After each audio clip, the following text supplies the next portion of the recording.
They were expecting punishment, not kindness. In the summer of 1945, after the war had ended, a group of German women prisoners were brought to a U.S. camp in France.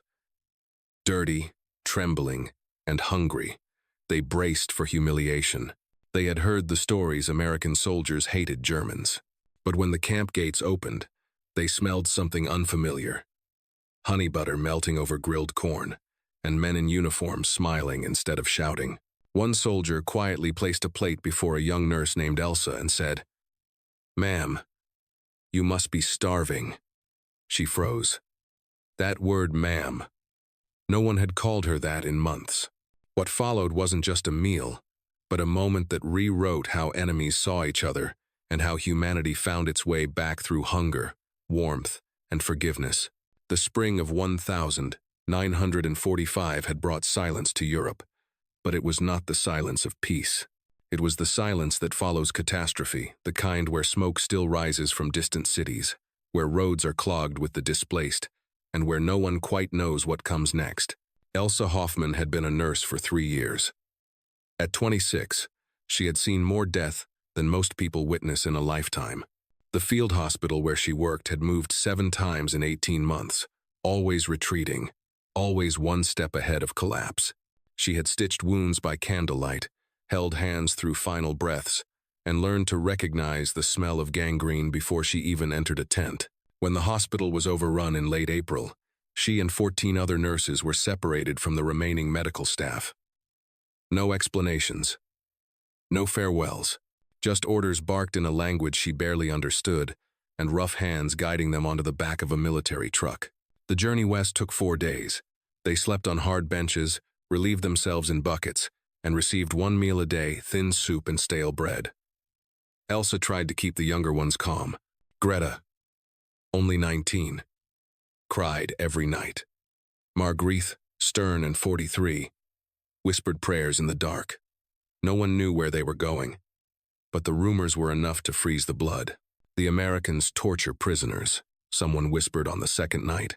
They starve you until you confess to things you never did.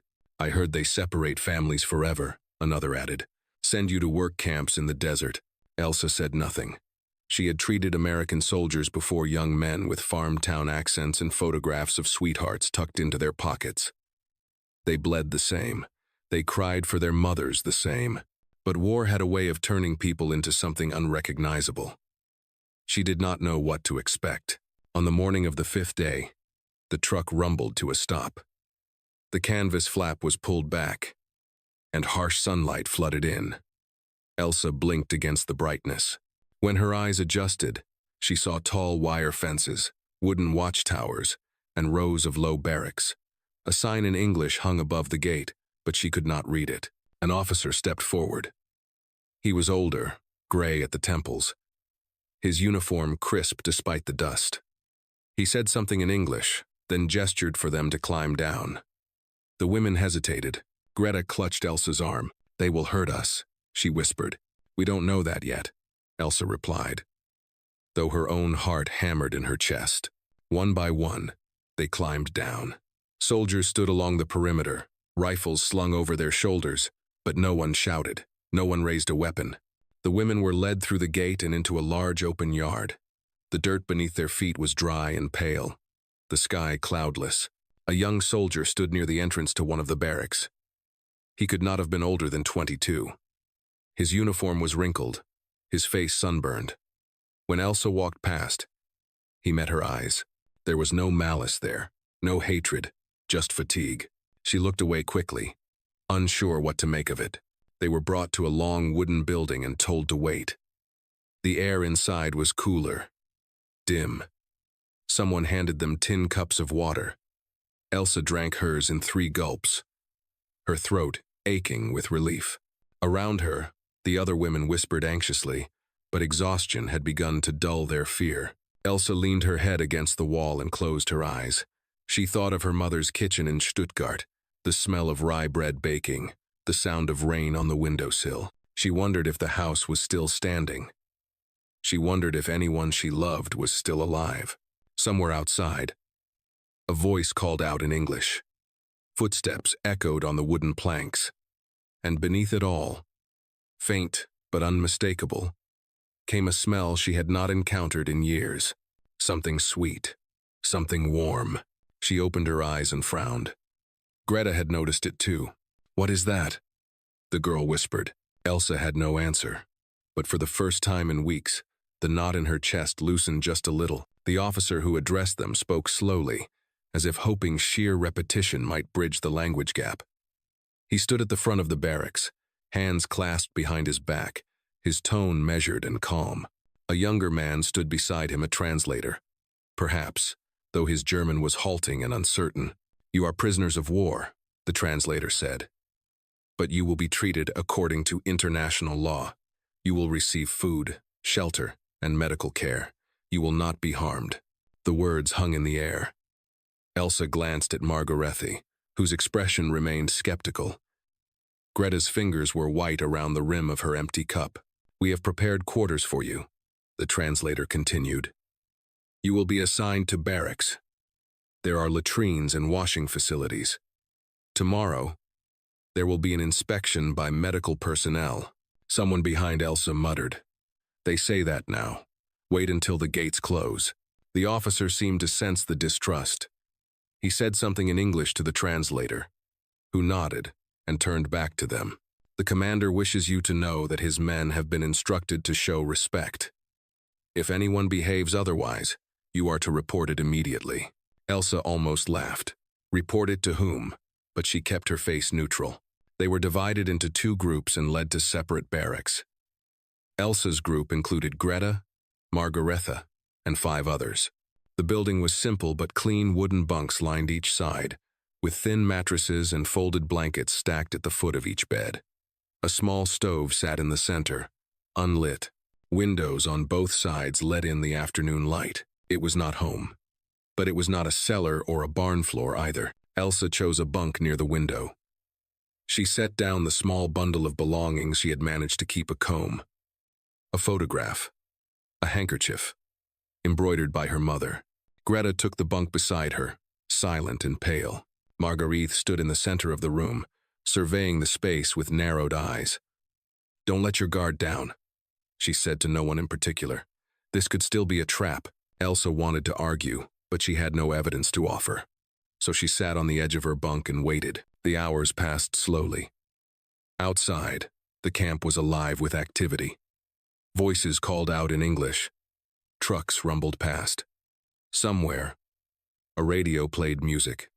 Big band jazz, upbeat and strange. Elsa found it oddly jarring, as though the world outside had already moved on while they remained frozen in the wreckage. As the sun began to sink, the smell returned. Stronger now, sweet and buttery, with a faint smokiness underneath. Elsa's stomach clenched with hunger. She had not realized how hollow she felt until that moment. A knock sounded at the door. One of the younger soldiers stepped inside, carrying a wooden crate. He set it down near the stove and said something in English, gesturing toward the contents. Then he left. Margarethe approached cautiously and opened the crate. Inside were loaves of white bread, tins of something labeled in English, and several glass jars. She picked up one of the jars and held it up to the light. "Honey," she said, surprised. Greta's eyes widened. "Real honey?" Margarethe unscrewed the lid and sniffed. Her expression softened, just slightly. "Real." The women gathered around, and for a few minutes, the fear receded. They opened the tins: beans, peaches, condensed milk. They tore the bread into pieces and spread honey over it with their fingers. It was not a feast, but it was more than they had eaten in weeks. Elsa ate slowly, savoring each bite. The sweetness felt almost surreal, like something from a dream. She thought of the stories she had heard of camps where prisoners were starved, beaten, worked to death. This did not match those stories. She did not know what to make of it. As night fell, a bell rang somewhere outside.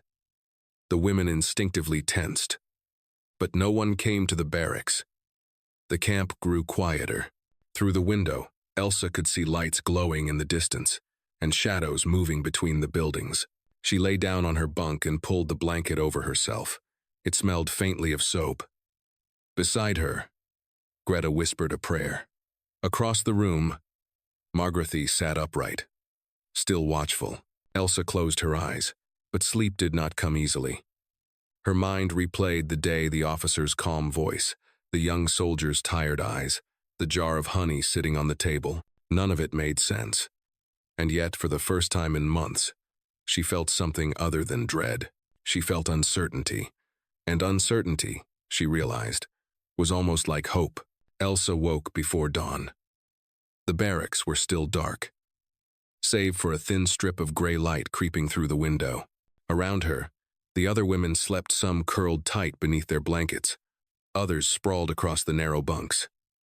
Greta's breathing was soft and even. Margarethy had finally surrendered to exhaustion, her head resting against the wooden wall. Elsa sat up slowly, careful not to wake anyone. Her body ached from the days of travel, her muscles stiff and sore. She wrapped the blanket around her shoulders and moved to the window. Outside, the camp was beginning to stir. A few soldiers crossed the yard, their voices low and muffled. Smoke rose from a distant chimney. The air was cool, carrying the scent of dew and earth. For a moment, Elsa allowed herself to remember. She thought of the field hospital near Castle, where she had worked for 8 months before the retreat began. It had been a converted schoolhouse, its classrooms transformed into surgical wards. The walls had still been covered with children's drawings, crooked houses, smiling suns, stick-figure families. She used to stare at those drawings during the long shifts, trying to remember what peace looked like. One night, they had brought in an American pilot. His plane had been shot down over a nearby village. He was young, maybe 24, with sandy hair and a shattered leg. He had been unconscious when they carried him in, his uniform torn and bloodied. Elsa had been assigned to assist the surgeon. She held the man's hand while the doctor worked, feeling his pulse flutter beneath her fingers. He woke halfway through, his eyes wild with pain and confusion. He tried to pull away, shouting in English, "Hold him steady." The surgeon had barked. Elsa leaned close and spoke softly in the only English she knew. "It's okay. It's okay." The pilot's gaze locked onto hers. His breathing slowed.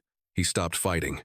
Afterward, she had stayed with him while he slept, checking his bandages, adjusting the IV drip. When he woke again, he looked at her and said something she did not understand. But his tone was grateful. He had been transferred 2 days later. She never learned his name. Now, standing in this camp, surrounded by American soldiers, she wondered if he had survived. She wondered if he hated her. She wondered if any of them saw her as more than just another enemy. Behind her, someone stirred. Marguerite sat up, rubbing her eyes. "You should sleep," the older woman said quietly. "I can't." Margaretha rose and joined her at the window. For a long moment, they stood in silence, watching the camp come to life. "Do you think they mean what they said?" Elsa asked. "About treating us fairly?" Marguerite's jaw tightened. "I don't know. But I've learned not to trust promises made by men in uniforms." Elsa nodded slowly. She understood. They had all seen too much to believe in kindness without question. "But," Margarethy added, her voice softer, "I have also learned that hunger makes people do terrible things. If they wanted to hurt us, they would not waste food on us first." It was a grim kind of logic, but it made sense. The door to the barracks opened, and the same young soldier from the day before stepped inside. He looked startled to see them awake. He said something in English, then gestured toward the door. Margarethy frowned. "What does he want?" Elsa studied the soldier's expression. There was no aggression there, no impatience, just a quiet uncertainty, as if he were unsure how to communicate. "I think he wants us to follow him," Elsa said. Margaret hesitated, then nodded. She woke the others, and they filed out into the early morning light. The soldier led them across the yard to a larger building. Inside, tables had been set up, and the air was thick with the smell of coffee and something frying. Elsa's stomach twisted with hunger.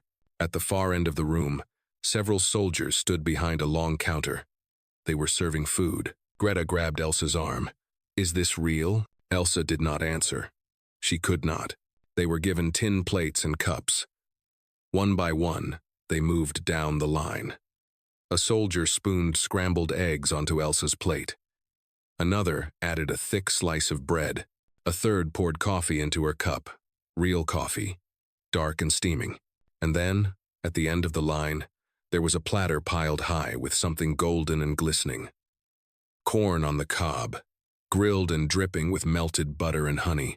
The soldier holding the platter looked at Elsa and smiled. He placed one on her plate and said something she did not understand. She stared down at the food. Her hands trembled. This was not punishment. This was not cruelty. This was something she had forgotten existed. The women sat together at one of the long tables, their plates before them like foreign artifacts. For a long moment, no one moved. The food was almost too much to process, eggs still warm, bread soft and pale, coffee sending up curls of steam, and the corn, golden and shining, impossibly abundant. Greta picked up her fork, then set it down again. Why would they give us this? Maybe it's poisoned, someone muttered. Margaretha shot her a sharp look. Don't be absurd. If they wanted us dead, there are easier ways. Across the room, American soldiers sat at their own tables, eating the same food. Some glanced toward the women, but most kept to themselves, focused on their meals. The atmosphere was strange, not hostile, but not exactly welcoming either. It was the awkwardness of proximity between people who did not know how to exist in the same space. Elsa watched one of the soldiers take a bite of corn, butter running down his chin. He laughed at something his companion said, wiping his face with the back of his hand. It was such an ordinary gesture, so human. She picked up her fork and took a small bite of the eggs. They were real. Warm. Salted. Her throat tightened, and she forced herself to swallow. Beside her, Greta finally began to eat. Slowly at first, then with increasing urgency, as though afraid the food might vanish if she did not consume it quickly enough. Margaretha ate methodically, her expression unreadable. Elsa reached for the corn. The cob was still hot, the kernels tender. She bit into it, and the taste of butter and honey flooded her mouth, sweet and rich, and utterly overwhelming. She closed her eyes. It had been so long since she had tasted anything sweet. So long since food had been more than fuel, more than survival. This was indulgent, unnecessary, a luxury she had no right to expect. And yet here it was. A tear slipped down her cheek before she could stop it. She wiped it away quickly, hoping no one noticed. But Greta had seen. The younger woman reached over and squeezed her hand. It's okay, Greta whispered. Elsa nodded, unable to speak. Around them, the other women were beginning to relax. Conversations started in hushed tones, observations about the food, questions about what would happen next. Someone laughed, a small, surprised sound, as if she had forgotten how. The tension that had gripped them since their capture began to loosen, just slightly. Not gone, but softened. Elsa took another bite of corn and let herself feel it, the warmth, the sweetness, the absurdity of this moment. She had expected so many things when they arrived. Punishment, humiliation, pain. She had not expected this. A shadow fell across the table. Elsa looked up. The young soldier from the day before stood there, holding a metal pitcher. He said something in English and gestured toward her cup. Elsa hesitated, then nodded. He poured more coffee into her cup, careful not to spill. Then he smiled, awkward and uncertain, but genuine, and moved on to the next person. Elsa stared after him. She did not know his name, did not know where he was from or what he had seen during the war. But in that small gesture, she recognized something she had not felt in a long time. Kindness. Not strategic, not calculated, just simple, human kindness. She lifted the cup to her lips and drank. The coffee was bitter and strong, but it grounded her, reminded her that she was still here, still alive, still capable of tasting sweetness. When the meal was over, the women were led back to their barracks. The sun had fully risen now, casting long shadows across the camp. The day ahead was uncertain, but for the first time since their capture, Elsa felt something other than dread. She felt curious. What kind of place was this? What kind of men ran it? And why did they care whether a group of enemy prisoners ate honey butter and grilled corn? She did not have answers, but she wanted them. As they walked, Greta leaned close and whispered, "Do you think it will be like this every day?" Elsa glanced back toward the dining hall, where soldiers were clearing the tables and stacking the plates. "I don't know," she said honestly, "but I hope so." The afternoon brought a new routine. The women were given tasks, simple ones, the kind meant to keep hands busy and minds occupied. Some were assigned to the laundry, others to the kitchen to help peel vegetables. Elsa and Greta were sent to the medical tent to assist with inventory. The tent smelled of iodine and canvas. Rows of metal shelves lined the walls, stocked with bandages, antiseptics, and surgical supplies. A middle-aged American medic with graying hair stood at a desk, marking items on a clipboard. He looked up when they entered and nodded toward a stack of crates. "Sort these," he said in rough German, gesturing. "Bandages here, medicine there." It was familiar work. Elsa's hands moved automatically, organizing the supplies with the efficiency of someone who had done this 1,000 times before. Greta worked beside her, quiet and focused. They had been working for perhaps an hour when the tent flap opened and the young soldier from breakfast stepped inside. He spoke briefly with the medic, who pointed toward a cabinet on the far wall. The soldier nodded and crossed the tent. Elsa glanced at him as he passed. He was tall, with dark hair and a slight sunburn across his nose. His uniform was wrinkled, as though he had slept in it. There was a tiredness in his eyes that reminded her of the men she had treated in the field hospital, the kind of exhaustion that went deeper than lack of sleep. He retrieved a small box from the cabinet and turned to leave. But as he did, his gaze met hers. For a moment, neither of them moved. Then he smiled. Not broadly, but enough that the corners of his eyes creased. He said something in English. A greeting, perhaps, or just an acknowledgement. Elsa did not know how to respond. She gave a small nod and returned to her work. But the soldier did not leave. He hesitated, then walked over to where she stood. He set the box down on the shelf and pointed to himself. "James," he said clearly. Then he pointed to her, his expression questioning. She understood. He was asking her name. "Elsa," she replied quietly. "Elsa," he repeated, testing the syllables. He nodded, as if committing it to memory. Then he said something else in English, his tone gentle. She shook her head. "I don't understand." James frowned, thinking. He looked around the tent, then picked up one of the bandage rolls. He pointed to it and said the English words slowly. Then he handed it to her and waited. Elsa blinked, surprised. He was trying to teach her. "Bandage," he said again. "Bandage," she repeated, her accent thick but clear. James grinned. He picked up a bottle of iodine next and held it up. "Iodine, iodine." Greta, who had been watching from the corner, let out a soft laugh. It was the first time Elsa had heard the girl laugh since their capture. James continued for a few more minutes, pointing to various objects and speaking the words. Elsa repeated them, stumbling over some, succeeding with others.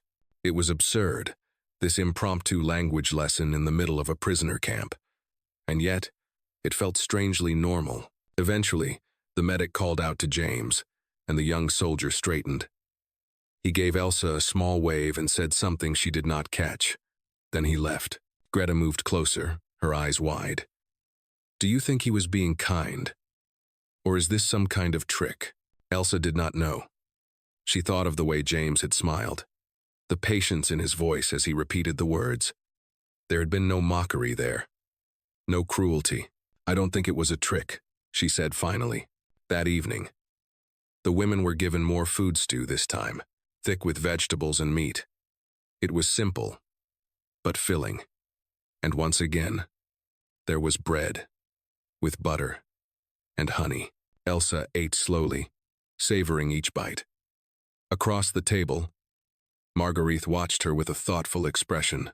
"You spoke to one of them today," the older woman said. It was not a question. Elsa nodded. "He taught me some English words." "Why?" "I don't know. Maybe he was bored. Or maybe—" She trailed off, unsure how to finish the sentence. Marguerite leaned forward. "Be careful, Elsa. Kindness can be a weapon too." "I know," but even as she said it, Elsa was not sure she believed it. She had seen cruelty disguised as kindness before false promises, manipulations meant to extract cooperation. But this had felt different. James had asked for nothing in return. He had simply offered a moment of connection. That night, as she lay in her bunk, Elsa thought about the pilot she had treated months ago. She wondered if James knew him, wondered if they had flown together, fought together, wondered if James had lost friends the way she had lost colleagues. The war had made them enemies. But sitting in that tent, repeating English words while Greta laughed, they had not felt like enemies. They had felt like two people trying to find a way forward. The days settled into a rhythm. The women woke early, ate breakfast in the dining hall, and were assigned tasks throughout the camp. Some worked in the kitchens, others helped with laundry or mending uniforms. Elsa continued to assist in the medical tent, where she learned more English words from James and the medic. The work was not difficult, but it was grounding. It gave structure to their days and kept their hands busy. And slowly, almost imperceptibly, the fear began to recede. One evening, as the sun dipped low and the air cooled, Elsa noticed a group of soldiers gathered around a fire pit in the center of the camp. They sat on wooden benches and overturned crates, talking and laughing. One of them played a harmonica, the melody drifting across the yard. Greta stood beside Elsa at the barracks door, watching. "Do you think they'll let us sit by the fire?" "I don't know." But before Elsa could say more, James appeared at the edge of the yard. He waved them over, gesturing toward the fire. Margarita, who had been standing nearby, frowned. "This feels like a test." "Maybe," Elsa said, "but I'm tired of being afraid." She walked toward the fire, and Greta followed. Margarita hesitated, then came to, her expression wary. As they approached, the soldiers shifted, making room on the benches. James handed Elsa a tin cup filled with something warm. She sniffed it cautiously.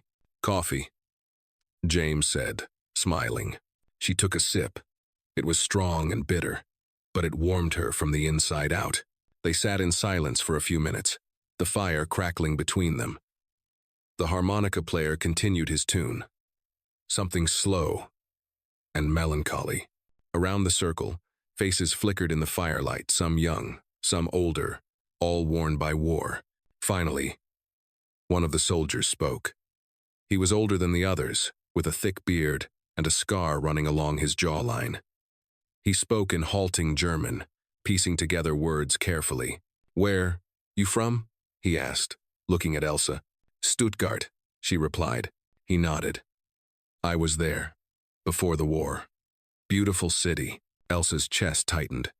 She thought of the last time she had seen Stuttgart, the streets filled with rubble, smoke rising from the ruins. "It was," she said quietly. The soldier seemed to understand. He looked into the fire, his expression distant. James leaned forward, his elbows resting on his knees. He glanced at Elsa, then began to speak. His German was rough, but she could follow. "I had a brother," he said, "older than me. He died in Normandy." Elsa looked at him, surprised by the admission. "I'm sorry," she said. James shook his head. "I was angry for a long time. Wanted someone to blame. Thought maybe if I hated enough, it would make the pain smaller." He paused, staring into the flames. But it didn't. It just made me tired. Around the fire, the other soldiers were quiet. The harmonica had stopped. "I don't want to hate anymore," James said. "It doesn't bring him back." Elsa felt something loosen in her chest. She thought of all the men she had tried to save, and all the ones she had lost. German soldiers, Allied soldiers. It had not mattered in the end. They had all bled the same. "I treated an American pilot once," she said softly. He was badly injured. I stayed with him while the surgeon worked. I think he was afraid. James looked at her. Did he survive? I don't know. They transferred him before I could find out. James nodded slowly. Maybe he did. Maybe you saved him. Maybe. Greta, who had been silent until now, spoke up. I don't understand why you're being kind to us. We were your enemies. The bearded soldier smiled sadly. We're done fighting. The war is over. What good does it do to keep hating? Margarita, still skeptical, said. But your commanders. Our commander lost his son in the war. James interrupted gently.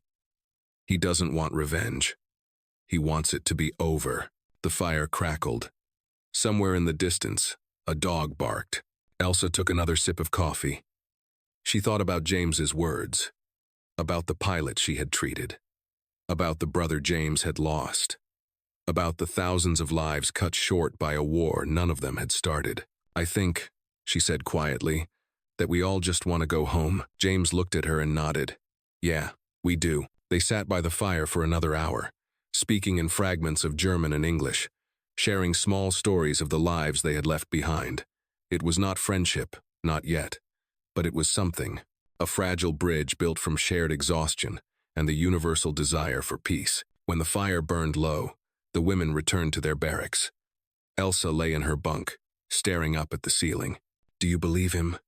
Greta whispered from the next bed. About not wanting to hate? Elsa thought about the look in James's eyes, the way his voice had cracked when he spoke of his brother. Yes, she said. I do. As the weeks passed, the atmosphere in the camp continued to change. The initial wariness between prisoners and soldiers gave way to a cautious coexistence. The women were no longer segregated entirely. They ate in the same dining hall, worked alongside soldiers in the kitchens and supply tents, and occasionally crossed paths during the daily routines. Elsa found herself becoming a bridge of sorts. Her growing grasp of English allowed her to translate simple requests, clarify misunderstandings, and facilitate small conversations. James often sought her out when he needed something explained to the other women, and she found that she did not mind. The work gave her purpose. One afternoon, while sorting medical supplies, the medic whose name she had learned was Thomas asked her to help with a patient. An American soldier had injured his hand while repairing a truck, and Thomas needed assistance bandaging it. Elsa followed him to the examination table, where a young man sat holding his hand, blood seeping through a makeshift cloth wrap. He looked nervous, his face pale. Sit still, Thomas instructed. Then he turned to Elsa. Hold his arm steady. I-2-L. She did as she was told, gripping the soldier's forearm gently but firmly. Thomas cleaned the wound, and the soldier winced. Sorry, Elsa said instinctively.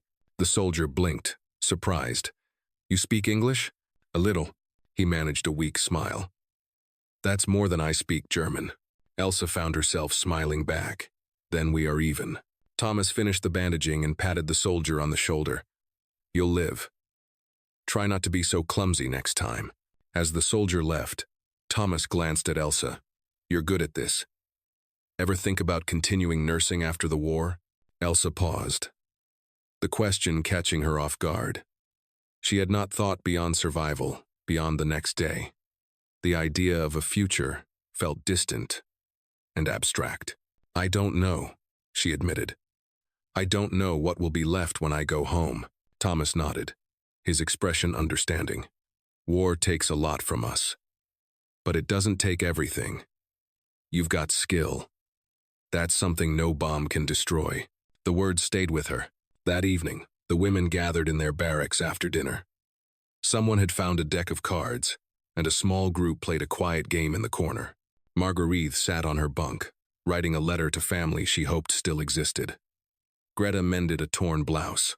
Elsa sat by the window, watching the camp settle into twilight. Across the yard, she saw James walking toward the fire pit, carrying an armful of wood. He looked tired. His shoulders slumped. On impulse, she stood and left the barracks.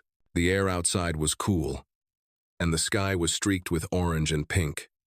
She crossed the yard slowly, uncertain why she had come. James looked up as she approached. He seemed surprised, but not displeased. "Elsa," he said. "Everything okay?" "Yes," she replied. "I just wanted to thank you." "For what?" "For being kind. For teaching me English. For treating us like people." James set down the wood and brushed the dust from his hands. "You are people. War doesn't change that. Some people forget." "Yeah," he said quietly. "They do." They stood in silence for a moment, the camp settling into dusk around them. "Can I ask you something?" Elsa said. "Sure. Why did you volunteer for this?" "To work in a camp with prisoners?"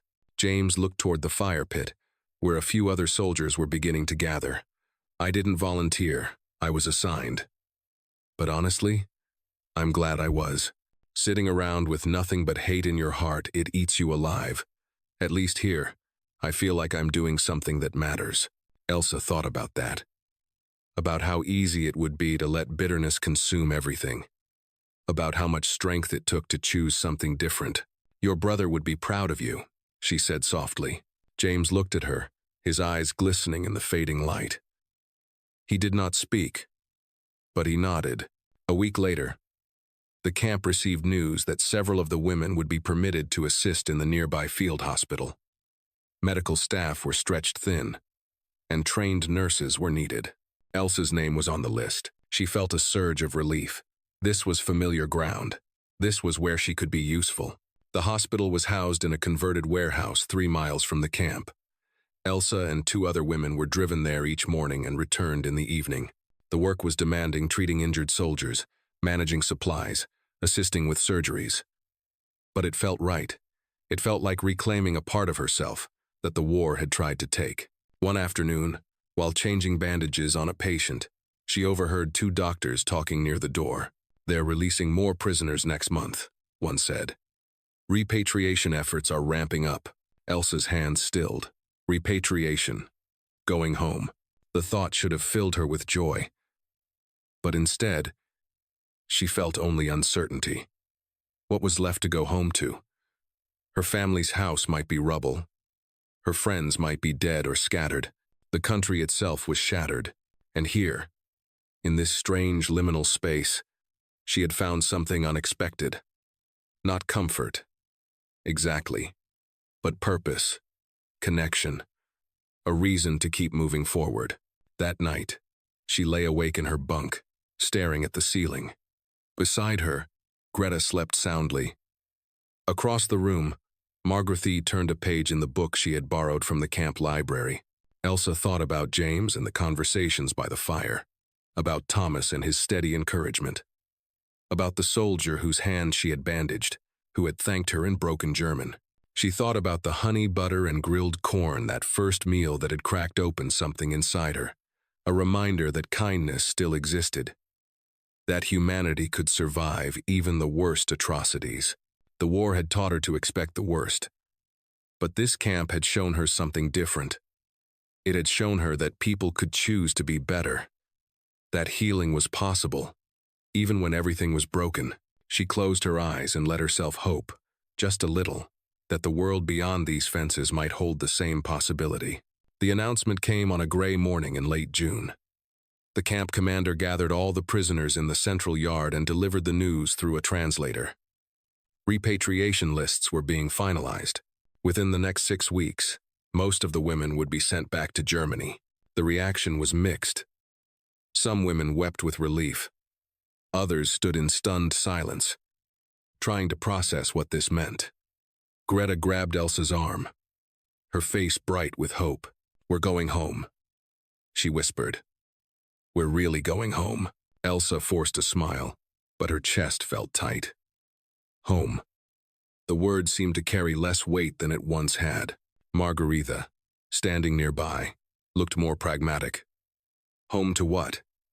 The cities are destroyed. The economy is collapsed. We have nothing.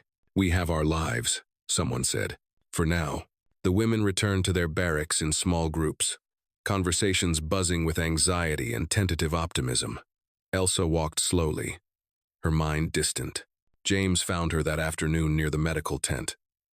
He was carrying a crate of supplies, his expression troubled. "You heard the news?" he asked. She nodded. "How do you feel about it?" Elsa hesitated. "I don't know. I should be happy. But I keep thinking about what I'm going back to." James set down the crate. "You have family there?" "I did. My mother. A younger sister. I haven't heard from them in over a year. I don't know if they're still alive." "I'm sorry." They stood in silence for a moment. Around them, the camp continued its routines, soldiers moving supplies, the distant clang of metal, the hum of engines. "What will you do?" James asked. "If you go back and there's nothing left?" "I don't know," Elsa admitted. "Start over, I suppose. Find work. Try to help rebuild." James nodded slowly. "You could stay here." Elsa looked at him, surprised. "Not here in the camp," he clarified quickly. "But in France, or somewhere nearby. The hospitals need nurses. There's work, if you want it. And it might be easier than going back to a country that's been torn apart. But it's not my home. Home is where you build it," James said gently. "Not where you were born." The words lingered with Elsa for the rest of the day. She had never considered staying, had never imagined a life beyond returning to Germany and picking up the pieces. But James was right. What if there were no pieces left to pick up? That evening, as the women gathered for dinner, the mood was subdued. The reality of repatriation was sinking in. They would be leaving this strange sanctuary and returning to a world that had been destroyed. The future was uncertain, frightening. Elsa sat with her plate of food, but she barely tasted it. Across the table, Greta chatted nervously with another woman about what they might find when they arrived. Marguerite ate in silence, her expression unreadable. After dinner, Elsa walked alone to the edge of the camp, where the fences bordered a small field. The sun was setting, painting the sky in shades of gold and rose. She leaned against the fence and closed her eyes, letting the evening breeze wash over her. Footsteps approached from behind.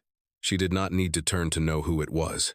"You come here a lot," James said, stopping beside her. "It's quiet. I can think." They stood side by side, watching the sun sink toward the horizon. "I've been thinking about what you said," Elsa began. "About staying. About building a home somewhere new. And, I'm afraid, I don't know if I'm brave enough to start over in a place where I don't belong." James turned to face her. "You survived a war, Elsa. You treated soldiers on both sides, knowing any of them could have turned on you. You kept your humanity when the world was trying to strip it away. If that's not brave, I don't know what is." Elsa felt her throat tighten. She looked down, unable to meet his eyes. "I don't feel brave. I feel lost. That's okay. Lost people can still find their way." James reached into his pocket and pulled out a small glass jar. It was filled with honey, the same kind they had been served that first morning. "I was going to give this to you before you left," he said, handing it to her. "So you'd remember that sweetness still exists, that people can still be kind, even after everything." Elsa took the jar, her fingers closing around it. The glass was cool and smooth. "Thank you," she whispered. James smiled. "You don't have to decide anything right now. But whatever you choose, I hope you find what you're looking for." He walked back toward the camp, leaving Elsa alone with the jar of honey and the fading light. She held it up, watching the golden liquid catch the last rays of the sunday. It was such a simple thing, and yet it represented so much generosity, hope, the possibility of a world not defined by hatred. Elsa thought of her mother's kitchen, of the life she had known before the war.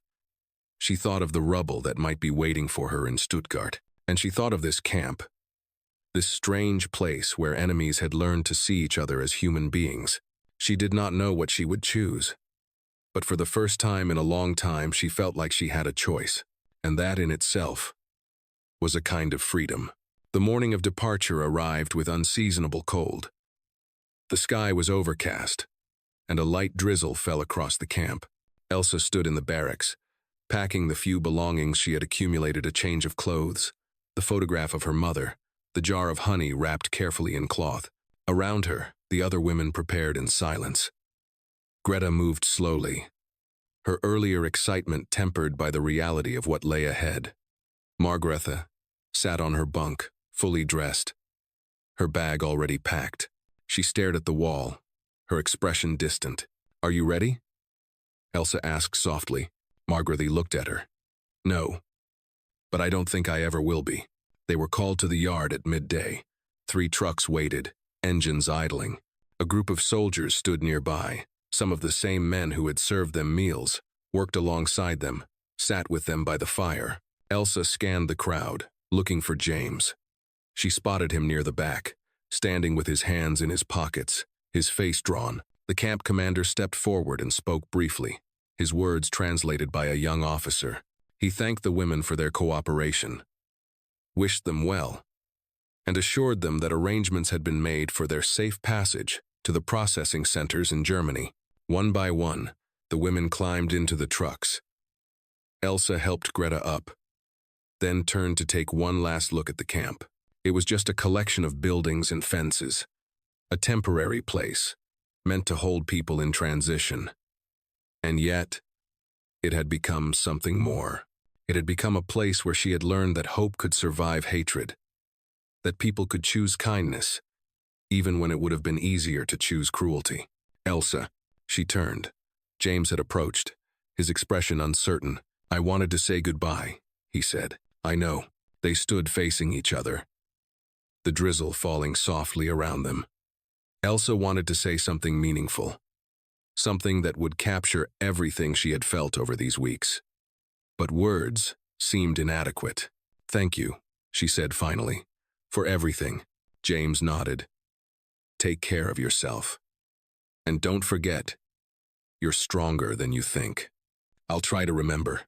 He reached out and squeezed her hand briefly, then stepped back. Elsa climbed into the truck. She found a seat near the back and looked out through the open canvas flap.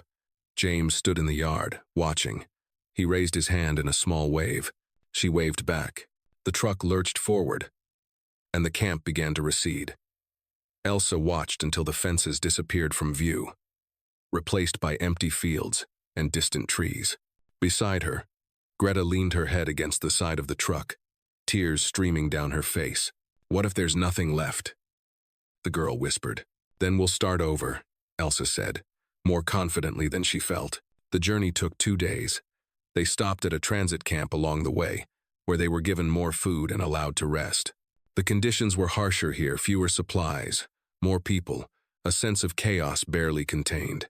But Elsa kept the jar of honey in her bag, a reminder of something better. On the 3rd day, they crossed into Germany. The landscape was unrecognizable. Villages lay in ruins, fields scarred by trenches and craters. Burned-out tanks sat abandoned by the roadside. They passed through towns where entire streets had been reduced to rubble, where hollow-eyed survivors picked through the wreckage. Greta wept openly. Margrethe stared out at the destruction, her jaw tight. Elsa felt numb. She had known it would be bad, but seeing it was different. This was her country, her homeland, and it was utterly shattered. They were dropped off at a processing center in a town near Stuttgart. It was a converted schoolhouse, crowded with displaced people, soldiers, civilians, families searching for lost relatives. The noise was overwhelming. Elsa found a corner and sat down, her bag clutched in her lap. A Red Cross worker approached and asked for her information. Elsa gave her name, her hometown, the names of her mother and sister. The worker wrote it all down and promised to check the registry. "It will take time," the woman said kindly, "but we'll do our best to locate your family." Elsa nodded, too exhausted to feel hope. She spent the night on a cot in a crowded room, surrounded by strangers. Sleep came in fitful bursts, interrupted by the sounds of crying children and hushed conversations. In the morning, she walked outside to clear her head. The town was gray and cold, the streets lined with debris. She passed a bakery that had somehow survived, its windows intact, a small line of people waiting outside. On impulse, she joined the line. When it was her turn, she asked if they had bread. The baker, an older man with tired eyes, nodded. "A little. Rationed. But I can sell you a small loaf. Do you have honey?" Elsa asked. He smiled sadly. Not for months. No one does. Elsa reached into her bag and pulled out the jar James had given her. She held it up, the golden liquid glowing in the dim light.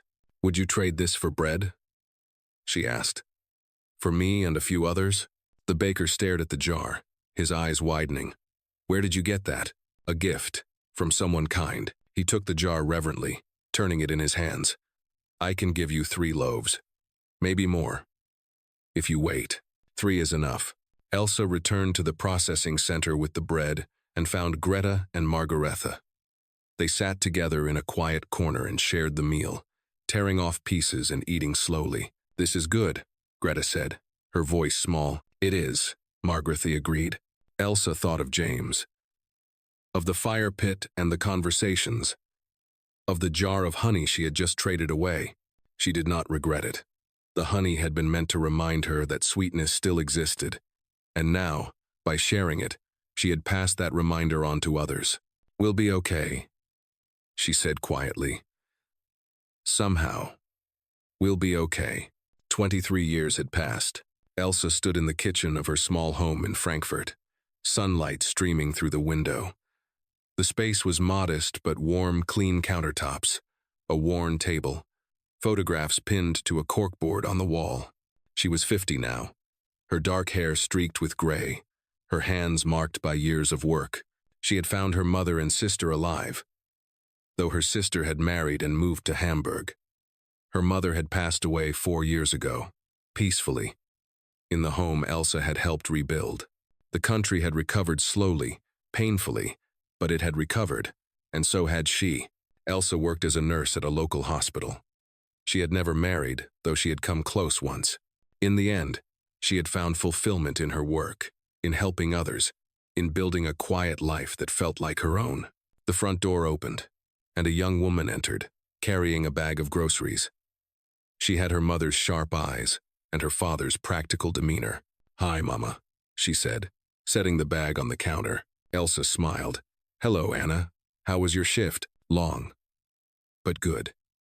Anna was 24 and training to be a nurse herself.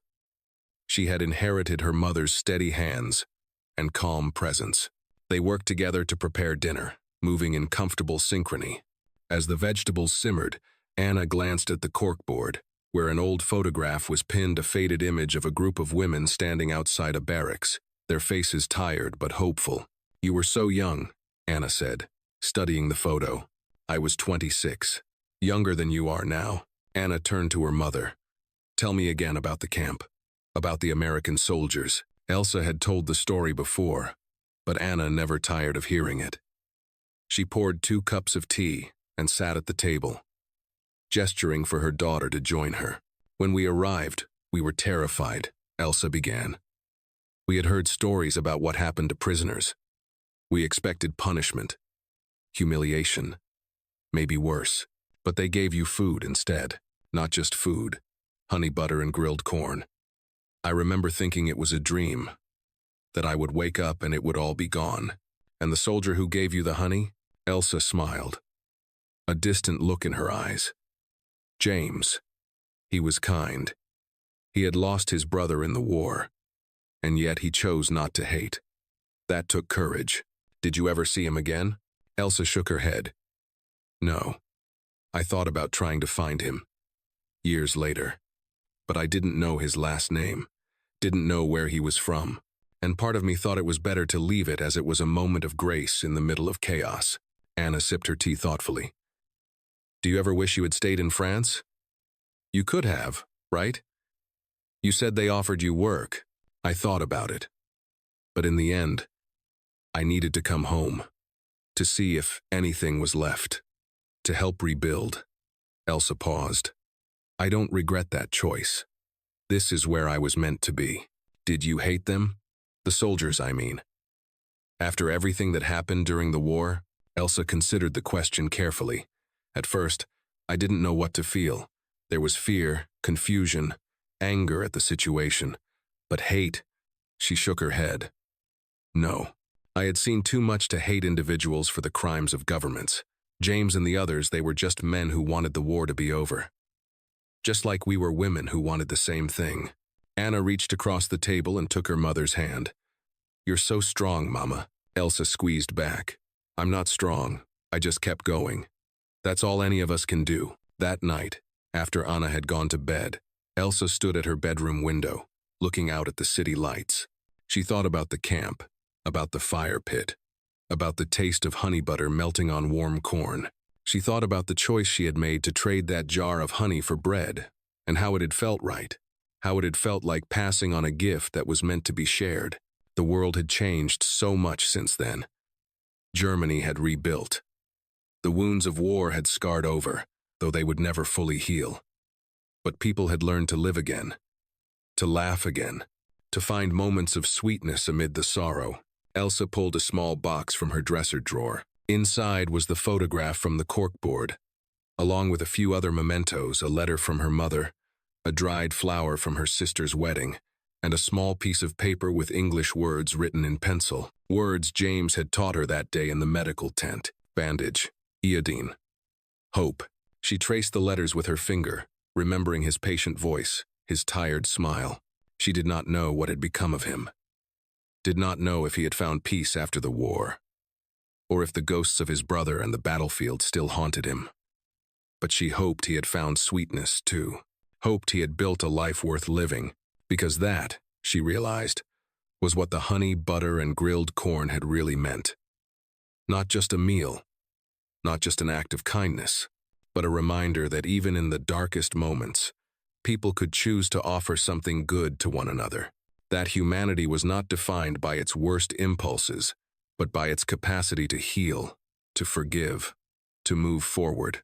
Elsa placed the paper back in the box and closed the drawer. Tomorrow, she would wake up and go to work. She would treat patients, offer comfort, and do the small, steady work of healing that she had devoted her life to. And somewhere, in the back of her mind, she would carry the memory of that summer in 1945. The summer when enemies became something else, when a simple meal became a testament to the resilience of the human spirit. The summer when she learned that sweetness still existed in the world, even when everything seemed bitter. And that lesson, she knew, was worth more than all the honey in the world.